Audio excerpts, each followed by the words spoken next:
बिस्मिल्लाहिर्रहमानिर्रहीम। अस्सलाम वालेकुम नाज़रीन, आपका मेज़बान अली हुसैन जी। दो बड़ी अहम तरीन खबरें हैं। एक तो इमरान खान साहब ने अडयाला जेल से मैसेज दिया है, ताकतवर के बारे में बताया कि किस तरीके से ताकतवर ने अडयाला जेल को कंट्रोल किया हुआ है, किस तरीके से अदलिया में हमारी पटिशंस पड़ी हैं और वो पेंडिंग है, अभी तक उनको मुकर्रर नहीं किया जा रहा, इंसानी हकूक की पटिशंस हैं और उनको सुना नहीं जा रहा। किस तरीके से अदलिया को कंट्रोल कर चुके हैं ये लोग और किस तरीके से इमरान खान ने शेर अव्वल मरवत साहब को किक लगाई है। जो शेर अव्वल मरवत साहब पाकिस्तान तहरीक इंसाफ की जो पार्टी पॉलिसी है उसके खिलाफ भी बयान देते हुए नजर आते हैं। एक खबर तो ये आपसे कंप्लीट डिटेल में शेयर करनी, दूसरा ये है कि नेशनल कॉन्फ्रेंस का इनकार किया गया है पाकिस्तान तहरीक इंसाफ और ग्रैंड अलायंस अपोजिशन की जानब से। क्या उनको मुश्किलात पेश आई हैं, किस तरीके से हुकूमत घबराई है, किस तरीके से ताकतवर घबराया है, कौन कौन लोग स्पीचेस कर रहे हैं, क्या मौकफ है नेशनल ग्रैंड अलायंस जो नेशनल कॉन्फ्रेंस है इसमें क्या करने जा रहा है, आगे का हिकमत अमली क्या है, ये कितने दिन चलेगी और किन तकालीफ से गुजरकर आज ये प्रेस कॉन्फ्रेंस की जा रही है। प्रेस मतलब नेशनल प्रेस कॉन्फ्रेंस, आप इसको समझ लें, ठीक है। तो इसके ऊपर बात करनी है, लेकिन सबसे पहले मैं आपके साथ ये शेयर कर दूं कि जो ज्यू विल्सन है पाकिस्तान की जो इस टाइम पॉलिसी है उसके ऊपर वो नजर रखे हुए हैं।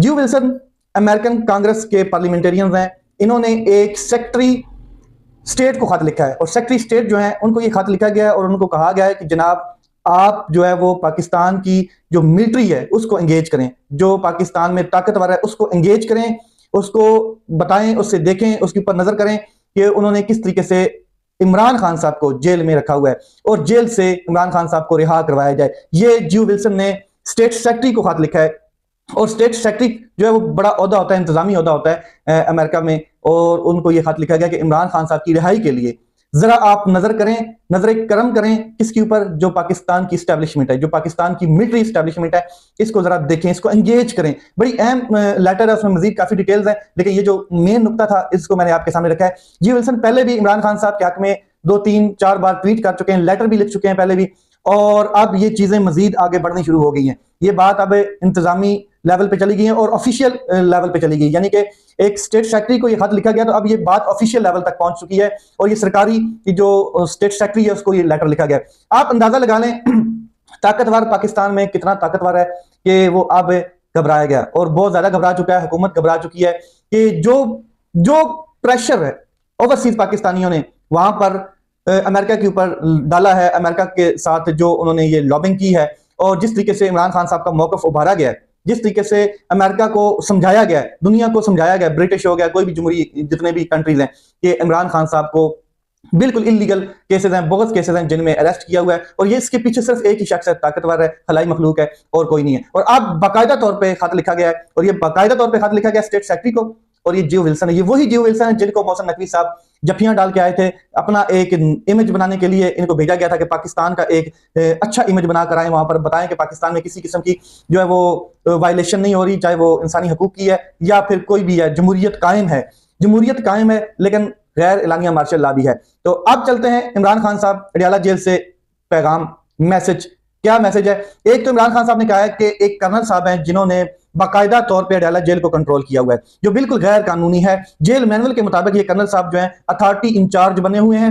एक कर्नल साहब जो है वो किसी कानून को नहीं मान रहे, किसी भी कानून को नहीं मानते हैं वो कर्नल साहब। और जनाब जो हमारे इस्लामाबाद हाई कोर्ट से या किसी भी अदालत से परमिशन लेके आते हैं कि इमरान खान साहब से मिलना है, कोई भी वकला की टीम है, कोई भी पार्लियामेंटेरियन है, कोई भी पाकिस्तान तहरीक इंसाफ का फर्द है, तो जनाब उस मैनुअल की तो धज्जियां उड़ा ही रही हैं जो अडयाला जेल का है। लेकिन अदलिया के इन ऑर्डर्स को भी जूते की नोक पे दे मारते हैं। मेरी एहलिया और से मेरी मुलाकात नहीं करवाई जाती, दूर दराज से लोग मुझे मिलने आते हैं, उनको घंटों जेल के बाहर खड़ा किया जाता है और उनकी मेरे साथ मुलाकात नहीं करवाई जाती। ये बिल्कुल क्लियर मैसेज है। साथ में उन्होंने कहा कि मेरी सियासी लोगों से जो मुलाकात होने वाली होती है तो ये जनाब बीच में ऑर्डर जारी कर देते हैं कि किसी किस्म की मुलाकात ना करवाई जाए। दूर दराज से लोग आते हैं मुझे मिलने, इमरान खान साहब ने क्लियर कहा है, घंटों तक उनको बेचारों को इंतजार करना पड़ता है। मेरी किताबें रोक दी गई हैं और ये सब कुछ करने का मकसद सिर्फ ये है कि मुझे और मेरी एहलिया को डराया जाए, दबाव में लाया जाए। इंसानी हकूक से मुताल्लिक हमारी पिटीशन अभी तक लाहौर हाई कोर्ट में जस्टिस बाकर नजफी, इस्लामाबाद हाई कोर्ट और सुप्रीम कोर्ट में जेर इल्तवा हैं, जिन पर अभी तक कोई अमल नहीं हुआ, कोई सुनवाई नहीं हुई। मुल्क में चादर चारदीवारी का तकद्दस पामाल हो गया है, गैर कानूनी छापे मारे जा रहे हैं, हमें एक जलसा या कन्वेंशन करने की इजाजत तक नहीं है।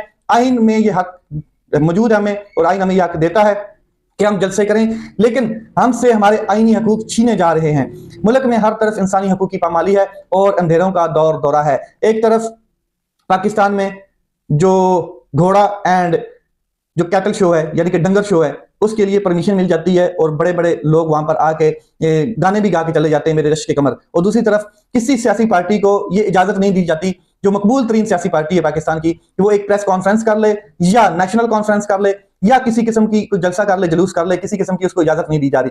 आगे इमरान खान साहब ने बिल्कुल क्लियर कहा है कि जो पाकिस्तान है उसमें एक क्रिकेट का इदारा बचा था, क्रिकेट एक गेम बची थी जिसकी वजह से बैनुल अक़वामी पजीराई मिलती थी, मगर अब इस शोबे की भी जो है वो धज्जियां उड़ा के रख दी गई हैं। मंजूर नजर लोगों को भर्ती करके मोहसिन नकवी साहब जो है उन्होंने तबाही फेर दी है इस इदारे की। मोहसिन नकवी की साख क्या है सिवाय इसके कि वो एस्टेब्लिशमेंट का टाउट है, इसने क्रिकेट की तबाही कर दी है। क्रिकेट के हवाले से पूरा निजाम, चेयरमैन जो पीसीबी होता है उसके जेर साया होता है। मोहसिन नकवी के पास क्रिकेट के हवाले से कोई तजर्बा ही नहीं है, बिल्कुल सिंपल सी बात है।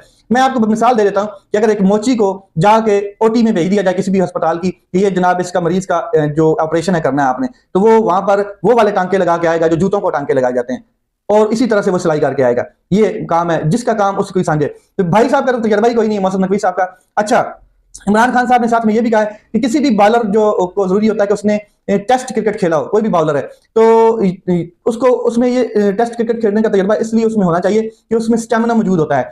यहां पर जो टीम सिलेक्शन की गई है जिसमें खिलाड़ियों ने एक टेस्ट मैच भी नहीं खेला, जब मैं वजीर आजम था तो मैंने रमीज राजा को चेयरमैन बनाया जो क्रिकेट का खिलाड़ी और तजर्बाकार रहा है, आप जानते हैं। मोहसिन नकवी को पहले निगरान वज़ीर आला बनाया गया। इसके दौर में जिस तरह इंसानी हकूक़ की पामाली हुई इसकी मिसाल नहीं मिलती है। 8 फरवरी को मुल्क का सबसे बड़ा फ्रॉड इलेक्शन तब हुआ जब ये निगरान वज़ीर आला था, और पाकिस्तान में अमन अमान की हालात खराब है। ये शख्स हर शोबे में नाकाम है। इस टाइम बलोचिस्तान में लगी हुई आग, केपीके में दहशतगर्दी सारी, और ये वजीर दाखिला भी है, आपको ये पता होना चाहिए, पाकिस्तान का वजीर दाखिला, लेकिन इसने ये ओहदा किसी और के हवाले किया हुआ है। ये उसके ऊपर सिर्फ स्टैंप के तौर पे काम कर रहा है। कोई आर्डर आता है तो मैं स्टैंप, या बंद कमरों में कोई आर्डर होता है ये उसके ऊपर स्टैंप लगाता है अपने उस ओहदे की निस्बत से। आगे मोहसिन नकवी आसिफ जरदारी को अपना आइडियल मानता है। वो आसिफ जरदारी जिसके मिस्टर 10% के किस्से मशहूर हैं दुनिया भर में, और जिसका आइडियल आसिफ जरदारी हो उसको कारकर्दगी क्या होगी आप अंदाजा लगा लें। शेर अफजल मरवत साहब के हवाले से इमरान खान साहब ने क्लियर कैटेगोरिकल मौक़िफ़ अपनाया है। मेरे मुकर्रर करदा पार्टी अहदेदारान पार्टी पॉलिसी देने के मजाज हैं। पार्टी डिसिप्लिन की बहुत अहमियत है। जंग बाहर वालों के खिलाफ होती है, अपने लोगों के खिलाफ बात करके और असल मौज़ूआत से तवज्जो हटाकर दूसरी जमातों का एजेंडा परवान चढ़ता है। मेरे बार बार मना करने के बावजूद शेर अफजल मरवत बयानात से बाज नहीं आए, और उन्होंने पार्टी ने ऐसे बयानात दिए हैं, पार्टी डिसिप्लिन की खिलाफवर्जी की है, वायलेशन की है, जिसकी वजह से मैंने उनको हटा दिया, निकाल दिया। इमरान खान साहब ने क्लियर, और ये उनके ट्विटर पर ये मैसेज था इमरान खान साहब के कि मैंने बिल्कुल क्लियर कैटेगरी का शेर अफजल साहब का प्रोग्राम बांट दिया है। आगे सुने जनाब, आज जो नेशनल कॉन्फ्रेंस है ग्रैंड अलायंस, उसकी इनकार किया गया है और बार बार जगह चेंज की गई है। अब लेजेंड होटल है आई थिंक इस्लामाबाद में, वहां पर इस का आगाज हो चुका है। ये नेशनल कॉन्फ्रेंस जो है इसमें ग्रैंड अलायंस अपोजिशन मौजूद है, और छोटी मोटी जितनी भी अपोजिशन है, जितने भी सियासतदान है, वो इसमें शिरकत कर चुके हैं। इसमें पाकिस्तान के और हर तबके के लोग मौजूद हैं जिनके साथ ज्यादतियां हुई हैं।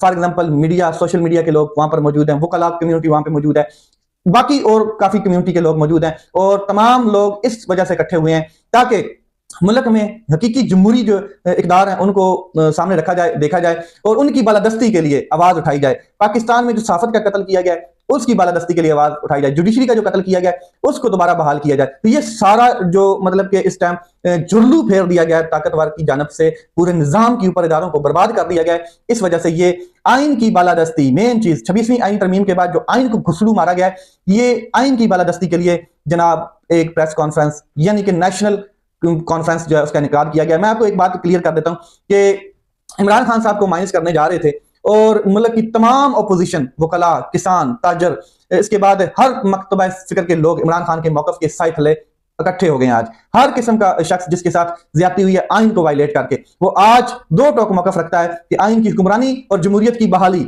यही मेन मकसद है। इसमें पाकिस्तान मुस्लिम लीग नून के साबिक वजीर आजम शाहिद खाकान अब्बासी भी मौजूद हैं। ये जो ग्रैंड अलायंस अपोजिशन का है और इसकी जो नेशनल कॉन्फ्रेंस है इसमें स्पीचेस भी कर चुके हैं। मैं आपको बता देता हूं कि इस्लामाबाद में 2 रोजा कॉन्फ्रेंस है। ये सुबह 10 बजे शुरू होगी, रात को 6 बजे तक रहेगी।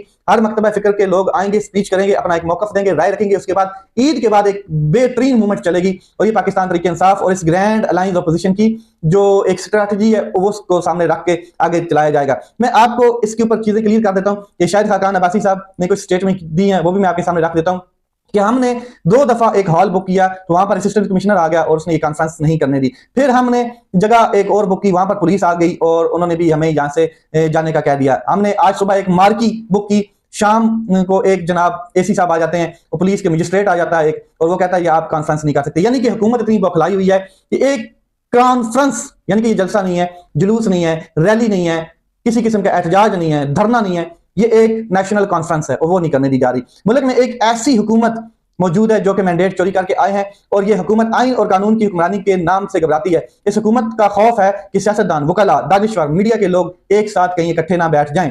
एनओसी मिले या ना मिले, साहबजादा अहमद साहब ने कहा था कि आज कॉन्फ्रेंस तो हम करेंगे, चाहे हमें उसके लिए फिर डी चौक जाना पड़े। ये हमारा जुर्म है क्या कि पाकिस्तान के मजलूमीन के लिए आवाज बुलंद करना? तो हम इस जुर्म को सरजद करेंगे और कौमी कॉन्फ्रेंस जरूर हर हालत में करेंगे और आज शुरू हो चुकी है। इसमें मैं आपको क्लियर कर देता हूं कि महमूद खान अचकजई साहब ने कहा कि कोई मुल्क रियासती इदारों और अफवाज के बगैर नहीं चल सकता है। जासूसी इदारे जो हैं यानी कि इंटेलिजेंस इदारे मुल्क की आंख और कान की तरह होते हैं। हमारे पास इंटेलिजेंस खुद लोगों को करप्ट बनाकर इनकी फाइलें बनाते हैं, फिर इन्हीं लोगों को पाकिस्तान तहरीक इंसाफ की रहबरी सौंप दी जाती है। ये नुस्खा सोवियत यूनियन में नाकाम हो चुका है। मैं पाकिस्तानी अवाम से कहूंगा, जब भी इमरान खान समेत दीगर इक्तदार में आए तो हक पर खड़े होने वाले जजेस को हीरो बनाकर पेश किया जाए, डिक्लेयर किया जाए। जिन बच्चों की शहादत से इक्तदार मिलता है या सियासत में कुर्बानियां शामिल हैं, इनको नहीं भूलना है, इनको हीरो डिक्लेयर करना है। खालिद बिन वलीद को दौरान जंग कहा गया कि आप आर्मी चीफ नहीं हैं, उन्होंने इस चीज को कबूल किया। हमें इस किस्म का निजाम लाना होगा। वैसे तो ये मुल्क कलमे की बुनियाद पर बनना है, इस्लामी मुल्क है, इस्लामिया जमहूरिया पाकिस्तान है। ला इलाहा इल्लल्लाह का मतलब हमें समझाया इमरान खान ने सही करके, शऊर दिया कि ये इंसान को आजाद करता है, गुलामी से आजाद करता है। मगर खालिद बिन वलीद जैसा अगर शख्स जब आर्मी चीफ हो और जंग में दौरान जंग उसको हटा दिया गया हो और वो ये एक्सेप्ट कर ले कि ठीक है मैं अब आर्मी चीफ नहीं हूं, ये चीज पाकिस्तान में करके देखे ना। अब हमने मुशर्रफ को हटाने की कोशिश की ना, नवाज शरीफ साहब ने, और खेड़ के रख दिया मुशर्रफ ने, 8 साल कौन के रख दिया, कोई चीज माफी दी? तो अभी करके देख लें, बाजवा साहब एक्सटेंशन के लिए मरे जा रहे थे और अभी 5 साल की एक्सटेंशन तो मिल भी चुकी है आईनी तरमीम के बाद। अब कोई इस तरह हटाए ना। हालांकि आर्मी चीफ को डिफेंस मिनिस्ट्री हटा सकती है, प्राइम मिनिस्टर से ऊपर होती है। प्राइम मिनिस्टर अगर चाहे तो एक नोटिफिकेशन जारी कर सकता है और उसको सस्पेंड कर सकता है। 22वें ग्रेड का अफसर है, लेकिन करके दिखाएं ना। जब आप करेंगे ना तो फिर आपको खालिद बिन वलीद तो याद आएगा ही आएगा। जो अपने आप को पाकिस्तान में जो चीजें याद आएंगी या जो 14 तबक रोशन होंगे, आपको आइडिया हो जाएगा। अपना ख्याल रखें, अपने भाई के चैनल का ख्याल रखें। पाकिस्तान जिंदाबाद।